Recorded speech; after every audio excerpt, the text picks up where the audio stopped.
बातमीपत्रामध्ये आता पाहणार आहोत सुपरफास्ट 100 बातम्या सुरुवात करूया। शरद पवार यांनी महायुती सरकारवर निशाणा साधलाय। विधानसभा निवडणुकीत सत्ताधाऱ्यांनी सत्तेचा आणि पैशाचा गैरवापर केल्याचा आरोप पवार यांनी केलाय। तर निवडणूक आयोग इतकी चुकीची भूमिका घेईल असं कधी वाटलं नव्हतं अशी खंत देखील त्यांनी व्यक्त केली आहे। तर मतदानानंतर जनतेतील अस्वस्थता वाढली आहे असं देखील पवार म्हटले।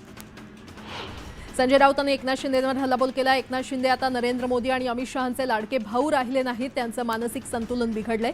शिंदे अस्वस्थ झालेत असा टोला त्यांनी लगावलाय। तर एकनाथ शिंदेंनाही कोणी शब्द देऊन फिरवलाय का असा संशय देखील त्यांनी व्यक्त केला।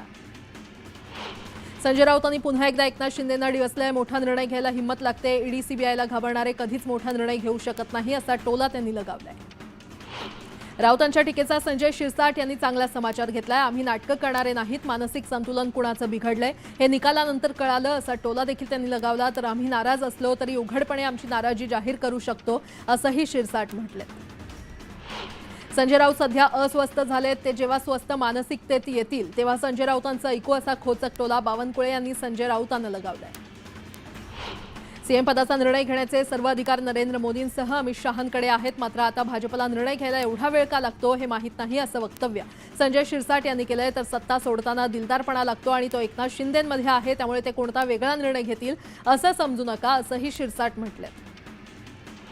महाराष्ट्रात सरकार स्थापनेच्या हालचालींना वेग आलाय। भाजपचा गटनेता ठरल्यानंतर मुख्यमंत्री पदाचा चेहरा देखील जाहीर केला जाणार आहे। तर दुसरीकडे दिल्लीतील बैठकीनंतर महायुतीच्या नेत्यांचीही पुन्हा बैठक होणार आहे। तर याच बैठकीत मंत्रिमंडळासह पालकमंत्री पदासंदर्भातील पुढचे निर्णय घेतले जाणार असल्याची माहिती मिळते। शिवसेनेनं अर्थमंत्री पदावर दावा केल्याची माहिती सूत्रांनी दिली आहे। अर्थमंत्री पदाकरता शिवसेनेकडून 2 नावं चर्चेत आहेत। उदय सामंत आणि दीपक केसरकर या दोघांची नावं अर्थमंत्री पदाकरता चर्चेत आहेत। अर्थराज्यमंत्री म्हणून दीपक केसरकर यांनी काम पाहिलंय, तर उद्योग विभागाची धुरा उदय सामंत यांनी सांभाळलेली आहे। राज्याच्या मुख्यमंत्रीपदी महायुतीकडून मुरलीधर मोहोळ यांचं नाव असल्याच्या चर्चा रंगल्या होत्या। त्यावर आता मुरलीधर मोहोळ यांनी ट्विटच्या माध्यमातून स्पष्टोक्ती केली आहे। माझ्या नावाची सीएमपदी चर्चा म्हणजे निरर्थक आणि कपोलकल्पित आहे असं स्पष्टीकरण त्यांनी दिलंय। नाना पटोलेच काँग्रेस प्रदेशाध्यक्षपदी कायम राहणार अशी सूत्रांची माहिती आहे। नाना पटोले यांच्या राजीनाम्यावर काल दिल्लीतील काँग्रेसच्या बैठकीत चर्चा झाली नाही। नाना पटोले यांनी प्रदेशाध्यक्षपदाचा राजीनामा दिल्याची चर्चा सुरू होती। गेल्या 3 दिवसांपासून महात्मा फुले वाड्यात बाबा आढाव ईव्हीएमच्या विरोधात आत्मक्लेश आंदोलनाला बसलेले आहेत। आज शरद पवारांनी त्यांची भेट घेतली असून त्यांच्याशी चर्चा देखील केली आहे। संसदेच्या दोन्ही सभागृहात अधिवेशन सुरू झाल्यापासून 4 दिवसात केवळ 40 मिनिटं कामकाज चाललं। अदानी लाचखोरी प्रकरणी संसदेत चर्चेची मागणी विरोधकांनी लावून धरली। याशिवाय मणिपूर आणि उत्तर प्रदेशातील संभळ प्रकरणी देखील प्रचंड गदारोळ झाला। पिंपरी चिंचवड आणि मावळमधील शिवसेनेच्या कार्यकर्त्यांनी थेट अयोध्येमध्ये एकनाथ शिंदेंच्या मुख्यमंत्रीपदासाठी बॅनर लावले आहेत। राज्याच्या मुख्यमंत्रीपदी पुन्हा एकनाथ शिंदे यावेत यासाठी त्यांनी श्रीरामाला साकडं घातलंय। विधान परिषद सदस्य भावना गवळी यांना मंत्री करा आणि वाशिम जिल्ह्याचं पालकमंत्रीपद द्या या मागणीसाठी तालुका प्रमुखानं काळजीवाहू मुख्यमंत्री एकनाथ शिंदे यांना रक्तानं पत्र लिहिलंय। वर्ध्याच्या हिंगणघाटमध्ये भाजपचे आमदार समीर कुणावार तिसऱ्यांदा निवडून आले। त्यांची राज्य सरकारमध्ये मंत्रिपदी वर्णी लागावी यासाठी त्यांनी हनुमान मंदिरात अभिषेक करत साकडं घातलं। नव्या सरकारचं पहिलं हिवाळी अधिवेशन 16 ते 24 नोव्हेंबर दरम्यान नागपूरमध्ये होण्याची शक्यता आहे। हिवाळी अधिवेशनात यंदा फायलींचा भार कमी होण्याची शक्यता आहे। अधिवेशनात ई ऑफिसचा प्रयोग राबवण्याची शक्यता आहे। महाराष्ट्रात पार पडलेल्या विधानसभा निवडणुकीतील मतदान आणि मतमोजणी प्रक्रियेत अनियमितता झाल्याचा आरोप काँग्रेसनं केला आहे। याप्रकरणी काँग्रेसनं निवडणूक आयोगाला पत्र लिहिलंय। याप्रकरणी काँग्रेसनं वैयक्तिक सुनावणीची मागणी देखील केली आहे।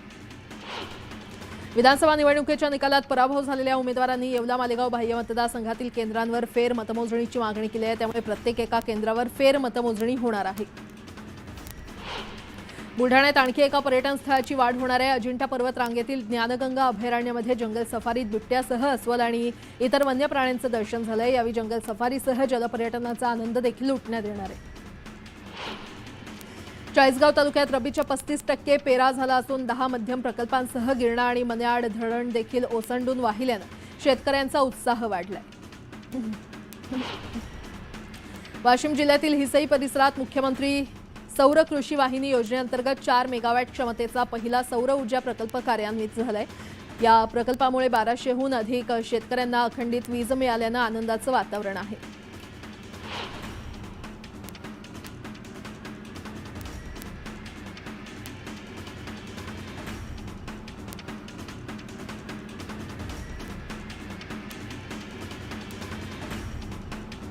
चोपडा तालुक्यात लाल कांद्याच्या काढणीला सुरुवात झाली आहे. सततच्या पावसामुळे उत्पादनात घट झाली, त्यातच भाव मिळत नसल्यानं शेतकरी देखील नाराज झालेत आणि त्यामुळे खत आणि फवारणीच्या कमीत कमी किमतीत करण्यासह त्यावर सबसिडी मिळावी अशी मागणी शेतकऱ्यांनी केली आहे. शेतकऱ्यांच्या कापसाला भाव मिळत नाही, त्यातच कापूस काढण्यासाठी देखील मजुरांच्या विनवण्या करण्याची वेळ शेतकऱ्यांवर आली आहे. दिवसाला 300 रुपये मजुरी देऊन देखील मजूर मिळत नसल्यानं शेतकऱ्यांनी नाराजी व्यक्त केली आहे. चाळीसगावातील कृषी उत्पन्न बाजार समितीमध्ये कांद्याची आवक वाढली आहे. कांद्याला 40 ते 50 रुपयांचा भाव मिळतोय, तर बाजार समितीमध्ये 173 वाहनं कांद्याची आवक झाली आहे. अकोल्यातील दहीहंडा ते दर्यापूर रस्त्यावर जागोजागी खड्ड्यांचं साम्राज्य पसरलंय. रस्त्याची झालेली दयनीय अवस्था जीवघेणी ठरते, त्यामुळे रस्त्याची तात्काळ दुरुस्ती करण्यात यावी अशी मागणी होती. छत्रपती संभाजीनगरातील पाणीपुरवठा योजनेचं काम 76% पूर्ण झालंय, मात्र उर्वरित काम तात्काळ पूर्ण करण्यात यावं यासाठी चितेगाव रस्त्यावरील वाहतूक 47 दिवसांसाठी बंद ठेवण्याचा निर्णय घेण्यात आलाय. पिंपरी चिंचवड पालिकेच्या तिजोरीमध्ये चालू आर्थिक वर्षात 9 महिन्यात केवळ 540 कोटींचा महसूल जमा झालाय. शहरातील 3,79,000 नागरिकांनी आपला मालमत्ता कर भरला असून त्यातून 362 कोटी 74 लाख ऑनलाईन पद्धतीनं भरण्यात आले. सोलापूर शहरात पालिकेकडून 2 डिसेंबर ते 12 डिसेंबर या कालावधीमध्ये विशेष स्वच्छता मोहीम राबवण्यात येणार आहे. शहरातील विविध महिला बचत गटांचा सहभाग घेऊन स्वच्छता मोहीम यशस्वी करण्याचा पालिकेच्या अधिकाऱ्यांचा प्रयत्न आहे. संभाजीनगरातील पैठण रोडवर 3 ठिकाणी जलवाहिन्या स्थलांतरित करण्यासाठी पालिकेनं 48 तासांचा शटडाऊन घेतला होता, मात्र काम पूर्ण झाल्यानंतरही पाणी न आल्यानं नागरिकांनी संताप व्यक्त केलाय. त्यामुळे तब्बल 72 तास नागरिकांनी पाण्याविना दिवस काढले. कापूस बाजारातील स्थिती फार चांगली नाहीये. कापसाला चांगला भाव मिळेल या आशेवर बसलेले शेतकरी घरातला कापूस विकायला तयार नाहीयेत आणि त्यामुळे जळगाव, धुळे आणि नंदुरबार जिल्ह्यातील जिनिंग उद्योग ठप्प आहे. केंद्र सरकारच्या आदेशाला राज्य सरकार आणि नाफेड बाजार समितीकडून केराची टोपली दाखवण्यात आली आहे. 15% ओलावा असलेलं सोयाबीन खरेदी करण्याचं परिपत्रक असतानाही 12% ओलावा धरूनच खरेदी केली जाते, असा आरोप उबाठाचे आमदार कैलास पाटील यांनी केलाय. आता प्रत्येक गावात सर्व दाखले मिळणार आहेत, त्यासाठी प्रत्येक गावात आता एक महा ई सेवा केंद्र असणार आहे. सोलापुरात 300 केंद्रांसाठी तब्बल 2,998 तरुणांनी अर्ज केले. सोलापूर पुणे दरम्यान ई शिवाई बस सुरू झालेल्या आहेत, त्यामुळे प्रवाशांना दिलासा मिळाला आहे. आता शनिवार 6 बसेसच्या माध्यमातून सोलापूर लातूर सोलापूर मार्गावर ई शिवाई बसची सेवा सुरू होणार असल्यानं सोलापूरकरांचा प्रवास आरामदायी होणार आहे. धाराशिवच्या परंडा तालुक्यातील गावात गेल्या 15 दिवसांपासून बिबट्याचा वावर वाढलाय. या बिबट्याला पकडण्यासाठी वनविभागाचे प्रयत्न सुरू असून इथल्या नागरिकांना सतर्क राहण्याचं आवाहन करण्यात आलं. अमरावती शहरात सेवानिवृत्त पोलीस हेड कॉन्स्टेबलला जीपमध्ये मिरवणूक काढत निरोप देण्यात आला. बन्सी भटकर यांनी तब्बल 31 वर्ष पोलीस विभागाला सेवा दिल्यानंतर ते सेवानिवृत्त झाले. जुन्नरमधील बेल्हे इथल्या तमाशा महोत्सवाला अभिनेते प्रवीण तरडे यांनी हजेरी लावली. तमाशावर सिनेमा करणं वेगळं आणि प्रत्यक्ष कलाकारांना भेटून त्यांची कला पाहणं जास्त रोमांचकारी असतं, अशी प्रतिक्रिया तरडे यांनी व्यक्त केली आहे. मध्य रेल्वेवर छत्रपती शिवाजी महाराज टर्मिनस ते विद्याविहार आणि हार्बर मार्गावर पनवेल ते वाशी दरम्यान रविवारी ब्लॉक घोषित करण्यात आलाय. पश्चिम रेल्वेनं मरीन लाईन्स ते माहीम दरम्यान आज शनिवारी रात्रकालीन ब्लॉक घोषित केलाय. त्यामुळे रविवारी दिवसा पश्चिम रेल्वेवर कोणताही ब्लॉक घेण्यात येणार नाही. उत्पादन क्षेत्राच्या खराब कामगिरीमुळे देशाचा आर्थिक विकास दर चालू आर्थिक वर्षाच्या जुलै-सप्टेंबर तिमाहीमध्ये उत्पादन 5.4% घसरलेला आहे. गेल्या 2 वर्षातील ही सर्वात निच्चांकी पातळी आहे. आता राज्यात पर्यटन वाढीला प्रोत्साहन मिळणार आहे. वसईमध्ये नवं स्थानक होणार असून मुंबईत दररोज 200 रेल्वे फेऱ्या सुरू होणार असल्याचा निर्णय रेल्वे मंत्र्यांनी घेतलाय. तर सिंधुदुर्गात सबमरीन म्युझियम तसंच नाशिकमध्ये राम सर्किट टुरिझमचा देखील समावेश होणार आहे. मालेगाव मनमाडसह नाशिक जिल्ह्यातील ग्रामीण भागात थंडीचा कहर दिसतोय. मालेगावचा पारा 11 अंशांवर गेल्यानं बोचऱ्या थंडीनं मालेगावकर कुडकुडलेले आहेत, तर दुसरीकडे गहू हरभऱ्यासारख्या पिकांना याचा फायदा होणार आहे. नाशिकसह निफाडकरांना हुडहुडी भरली आहे. तापमानात मोठ्या प्रमाणात घट झाल्यानं नाशिककर गारठले आहेत, तर तापमानाचा पारा 8.9 अंशांवर गेलाय. विदर्भासह नागपुरात थंडीचा जोर वाढलाय. विदर्भातील सर्वच जिल्ह्यातील तापमान 12 अंशांच्या खाली गेलंय, तर नागपुरात देखील तापमानाची नोंद 11 अंशांवर गेली आहे. पुढील 3 ते 4 दिवस थंडी कायम राहण्याचा अंदाज आहे. धुळ्यात तापमानाचा पारा घसरला असून तापमान 6 अंशांखाली आलंय. जिल्ह्यात थंडीची लाट पसरल्यानं जनजीवन देखील विस्कळीत झालंय. त्यामुळे नागरिकांनी उबदार कपड्यांसह शेकोट्यांचा आधार घेतलाय. परभणी महानगरपालिकेचे विविध करपोटी 80 कोटी नागरिकांकडे थकीत आहेत, त्यामुळे पुढील 4 महिने कर वसुलीसाठी मनपाला तारेवरची कसरत करावी लागणार आहे. माडाच्या लॉटरीतील 440 विजेत्यांनी आपली घरं परत केल्याची माहिती सूत्रांनी दिली आहे. त्यामुळे आता वेटिंग लिस्टवरील अर्जदारांना संधी मिळण्याची शक्यता आहे. कर्जत पनवेल दरम्यान बांधण्यात येत असलेल्या नवीन रेल्वे कॉरिडॉरचं काम पूर्ण क्षमतेनं सुरू आहे। सप्टेंबरपर्यंत या प्रकल्पाचे 56% काम झालं होतं, तर ऑक्टोबरमध्ये 11% काम झाल्यानं या प्रकल्पाचे एकूण 67% काम पूर्ण झाले। शिष्यवृत्ती योजनेसाठी अर्ज करण्यासाठी 15 डिसेंबरपर्यंत मुदतवाढ देण्यात आलेली आहे। महापालिकेनं शिष्यवृत्तीसाठी अर्ज भरण्याचं आवाहन केलं होतं, मात्र निवडणुकीमुळे अनेकांना आवश्यक कागदपत्रांची पूर्तता देखील करता आली नाही आणि त्यामुळे अर्ज करण्यासाठी 15 डिसेंबरपर्यंत मुदत वाढवून देण्यात आली आहे। बेकायदेशीर वृक्षतोड प्रकरणी मागील 10 महिन्यात पनवेल पालिकेच्या वृक्ष प्राधिकरणानं एकही रुपयात दंड वसूल न करता 15 जणांवर अदखलपात्र गुन्हे दाखल केल्याचं उघड केलं। भारतात वैद्यकीय शिक्षणास प्रवेश न मिळाल्यास हे विद्यार्थी परदेशात शिक्षणासाठी जातात, मात्र या विद्यार्थ्यांना प्रवेश घेताना काळजी घेण्याचं आवाहन राष्ट्रीय आयुर्विज्ञान आयोगाकडून करण्यात आलंय। आता पालिका निवडणुकांसाठी भाजपनं कंबर कसल्याचं पाहायला मिळतंय। केंद्र सरकारनं मुंबईसाठी रेल्वेच्या 3 योजनांना मंजुरी दिली आहे, त्यानुसार 300 नव्या रेल्वे गाड्या धावणार आहेत। मुंबईकरांना लवकरच नवीन कॉरिडॉरच्या रूपानं भेट मिळणार आहे। मुंबई आणि परिसरातील प्रवाशांसाठी दिलासादायक बातमी आहे। पनवेल कर्जत उपनगरीय रेल्वे कॉरिडॉर प्रकल्प वेगानं पूर्णत्वाकडे जातोय।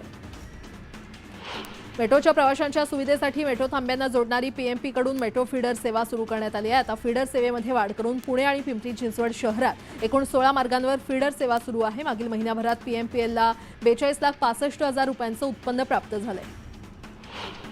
हेल्मेट सक्ती, वाहतूक कोंडी यासारख्या अनेक गोष्टींमुळे सतत चर्चेत असलेल्या पुणेकरांना मोठा दिलासा मिळणार आहे, कारण शिवाजीनगर ते हिंजवडी मार्गावरील मेट्रो प्रकल्पाचं 74% अधिक काम पूर्ण झालं असून लवकरच हा मार्ग सुरू होणार आहे।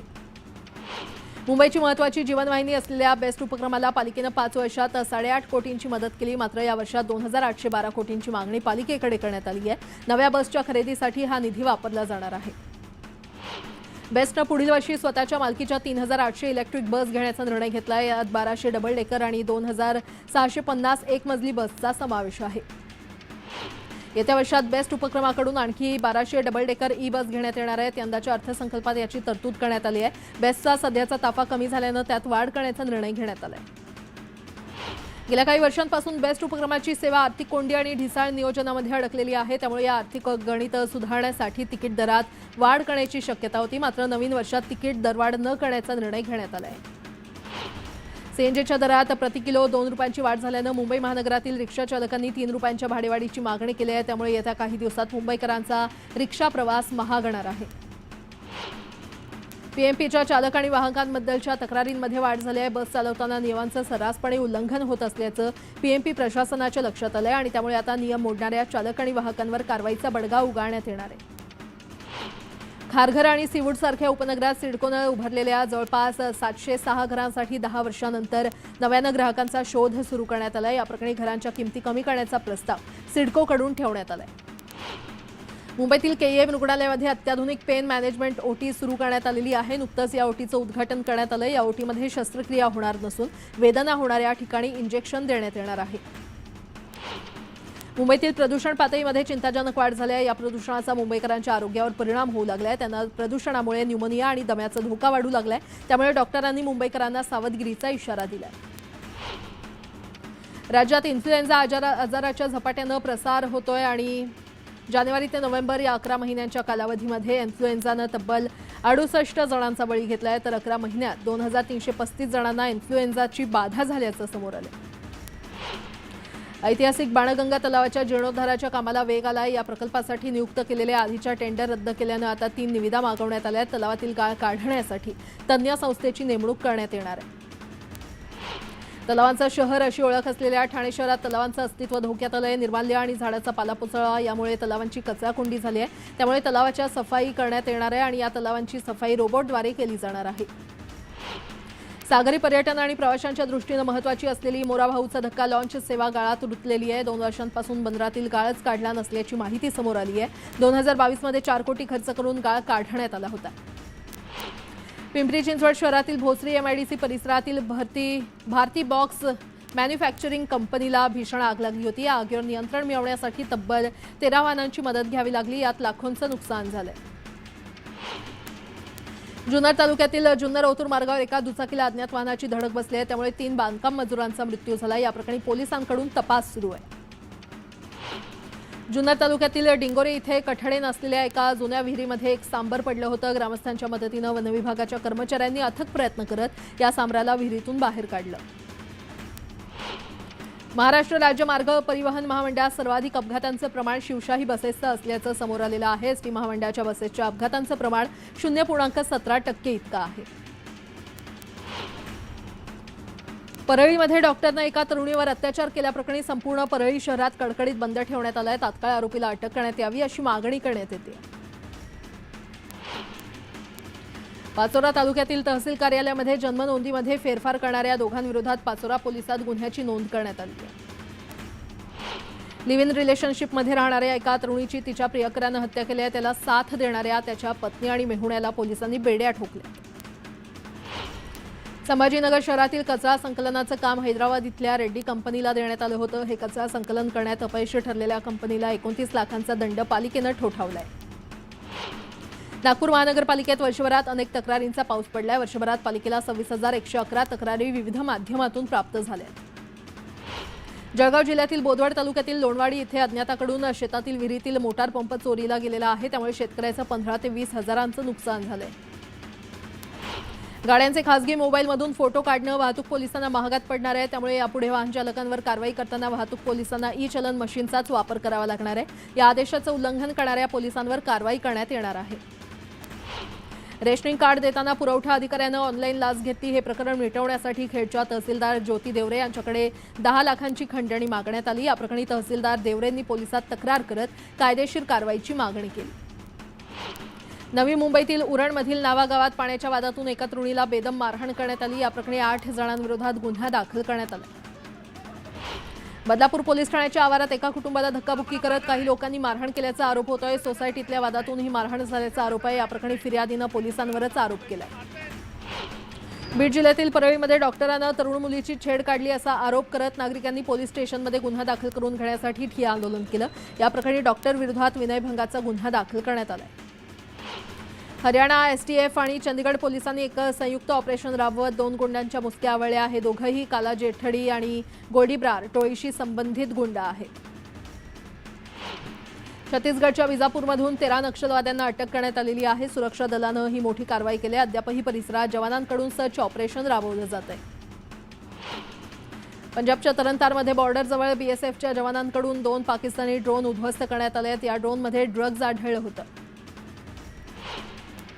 हरियाणातील जिंदमध्ये एका युवकाची दिवसाढवळ्या गोळ्या झाडून हत्या करण्यात आली आहे। पूर्व वैमनस्यातून ही हत्या करण्यात आल्याचं पोलीस तपासात उघड झालंय। गुजरातच्या सुरतमध्ये ट्रकची दुचाकीला धडक बसली। या अपघातात दुचाकीस्वार गंभीर जखमी झाला असून त्याला रुग्णालयामध्ये दाखल करण्यात आलंय। मध्य प्रदेशच्या मुरैनामध्ये पोलिसांनी बस कंडक्टरला मारहाण केल्याची घटना घडली आहे। बस कंडक्टरनं तिकिटासाठी पैसे मागितल्यानंतर पोलिसांनी त्याला मारहाण केल्याचा आरोप आहे।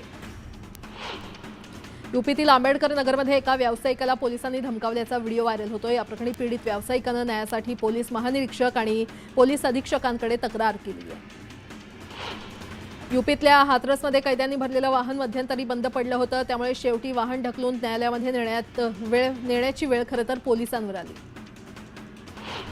यूपीच्या हरदोईमध्ये नियम मोडणाऱ्या एका वृद्धाचा व्हिडिओ व्हायरल झाला। एका वृद्ध व्यक्तीनं 5 मुलांना दुचाकीवरून नेत नियमांचं उल्लंघन केलं। तामिळनाडूच्या कुडालोरच्या समुद्र किनाऱ्याजवळ समुद्रात तटरक्षक दलाच्या जवानांनी 10 जणांचे प्राण वाचवलेत।